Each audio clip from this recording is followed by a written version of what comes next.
Alright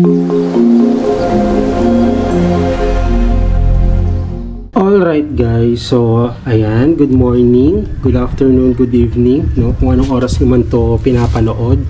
So today guys, ang i-discuss ko naman is yung itong petunia plants, no? Kung paano ko ba siya inaalagaan, ano ba yung mga basic requirements niya para mag-thrive at saka para makasurvive yung ganitong plants, no?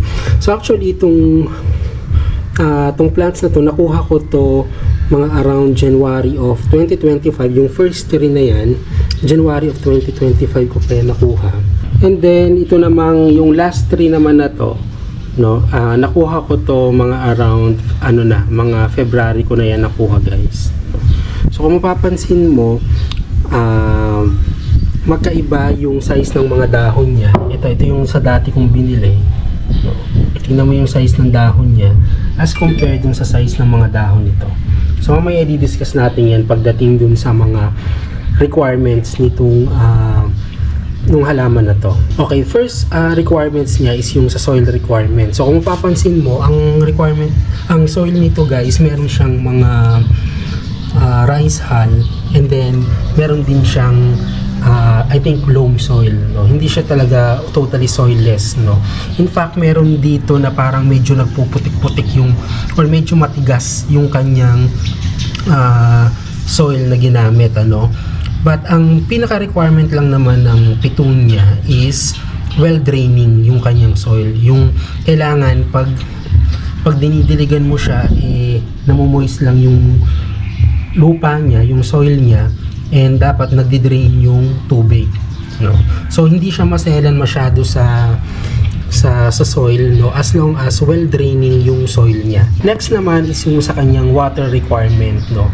Actually, ang naobserbahan ko dito sa petunia na to is malakas siya sa tubig. Yung iba sinasabi kailangan diligan mo siya ng parang kailangan makikita mo na yung top 2 inches ng kanyang soil tag dito nagda-dry. But iba dito sa naobserbahan ko sa mga petunias na to guys, no? Pag hindi mo to nadiligan ng 2 beses sa isang araw, ang napapansin ko guys, yung kanyang mga dahon nagiging droopy, or yung parang nagsasag yung mga dahon niya. So indication na parang malalanta siya or parang kulang siya sa tubig. So napansin ko din yung media na ginamit sa kanya, hindi ko sure kung because of the media, pero parang matakaw siya sa tubig guys. So ito, nung una tinidiligan ko to ng 1 beses isang araw lang, kasi ang alam ko is medyo natotolerate niya ng konti yung drought ng konti based dun sa na-research ko.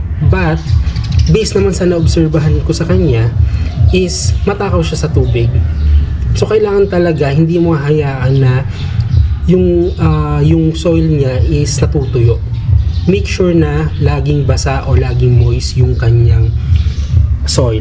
So ako dito kasi sa place namin hindi malamig dito sa Bulacan. So mostly 2 beses sa isang araw ko to dinidiligan, sa umaga and then sa hapon or sa gabi. Okay, third naman is yung kanyang sunlight requirement, no? Okay, ang sabi nila kasi, ang petunia daw is kailangan naka full sun, no? Well, actually, ginawa ko naman talaga yon, finull sun ko siya. But, napansin ko sa kanya guys, no, yung mga dahon niya, ang bilis niyang matuyo. Ito. Napansin nyo? Halos matuyo na yung mga dahon niya, no? And ito nga, ito halos, kung mapapansin nyo, may mga gap dyan. Kasi halos halos makalbo na yan dati. And then yun nga, nakakapansin ako na parang nasusunog siya. Actually, months ko yan na-obserbahan sa kanya, no? Kasi January ko to binili and today is March na. Halos 2 months ko na siyang inaalagaan, guys. Na nakaka-survive naman siya, no, sa araw. But may isa akong napansin sa kanya, no? Yun nga, yung sinasabi ko kanina, na yung dahon niya, kung mapapansin mo, yan, lumiit yung dahon niya, nag-shrink yung dahon niya as compared dito sa mga bagong petunias na to. Yan. Itong mga bagong itong mga dati palang petunias na to, ganito rin yung dahon niyan, malalaki din sa simula. And then itong mga soil nila na to, halos nako-cover nila yan. Wala kang makikitang na-expose na soil. No? So, ngayon, research ko, sabi nila, ang dami daw reason yan. Pwedeng overwatering, pwedeng underwatering, pwedeng temperature.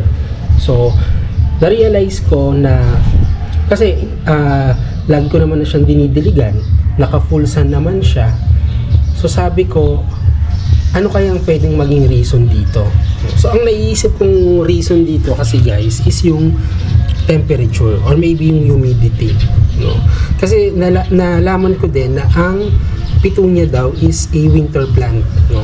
Eh dito naman sa Philippines kasi wala namang winter, no? Dito sa amin sa Bulacan mainit din. And ngayon nga halos summer na, no? And syempre tingin ko mas nagtathrive itong halaman na to kung yung maaraw but at the same time is yung malamig yung temperature o yung maganda yung humidity niya, yung malamig ang hangin, may moisture yung hangin. So dahil nga siguro dito, dahil hindi ganun ang humidity, although wala kasi akong humidity, pang measure ng humidity dito, no? Hindi ko alam kung fit sa kanya yung temperature dito. So ang actually nakasurvive naman siya dun sa full sun, no. Yun nga lang napansin ko na yun nga muntik na siyang makalbo. Okay, next is yung kanyang sa fertilization naman tayo guys, no. Ito, nilagyan ko siya ng mga Osmocote. Yan lang mga ganyan. Simula nung nilagyan ko yan ng Osmocote guys, no, kung papansin mo yung tatlo na to, hindi siya nagpo-produce ng flower. But itong dalawang nauna, ang napansin ko sa kanya, kung mapapansin nyo, medyo nagiging lush na siya ngayon. Ito, nagkakaroon na siya ng mga dahon-dahon. Dati halos makalbo na yan. Yun. Halos makalbo na yan, ano. Yan, katulad nito, kaya nakikita mo may mga gap dyan. Oh, dati yan, halos makalbo na to, no. Nag-produce, ang naging epekto ng Osmocote sa kanya, guys, nag-produce siya ng more dahon instead na more flower. No, parang siguro mas nagko-concentrate muna siya doon kasi siguro nakikita niya na ayan na nga, no, na halos makakalbo na siya, no. So ang ginawa ko ngayon, ayan, kung napapansin niyo, ayan, nakalagay ko lang yung fertilizer na yan na triple 14. So actually hindi ko pa alam ang magiging epekto niyan, ano. And then ngayon guys, ito nilagay ko muna siya dito kasi kung mapapansin mo guys, yung parang container niya ito, talagang intended siya for hanging, no. Dati kasi nakalagay ito dun sa tapat, nakahang siya dun, kaya lang nga hindi ko siya nag-decide ako ngayong araw lang na to na itry ko siya na ilagay dito sa shaded part. Actually itong part kasi na to is naarawan to every morning sun lang siya dito. And then yung dati kasing lugar nila is ang morning, pero dumarating ang araw doon guys, mga alas 10 na. Alas 10 hanggang hapon na yung araw. So, mas marami siyang natatanggap na araw doon. Unfortunately, yun nga lang, sabi ko nga kanina, parang napansin ko nga sa kanya to na nagsusunog yung dahon niya. No? So, yun ang nakikita kong possible reasons, no? By the way, disclaimer lang, hindi kasi ako plant expert, no? Actually, kaka-start ko lang talaga na maging plant parent, no? And another thing is yung beheading, no? So, syempre, kung gusto mong mamulaklak yan, pag nakakakita ka ng mga ganitong patay na guys, yan, yung mga patay na bulaklak, so gagawin mo, dapat ititrim mo yan. Yan, constant dapat yung trimming mo. Pag nakikita mo yan, huwag kang matakot, huwag kang manghinayang kasi yan naman tutubo pa, no? Tutubo, mas marami siyang mapoprovide na flowers kapag nagdi-dehead ka sa kanya. Yung mga patay na flowers na yan dapat tatanggalin mo na. So yun lang guys, no? So hopefully may natutunan ka sa video na to.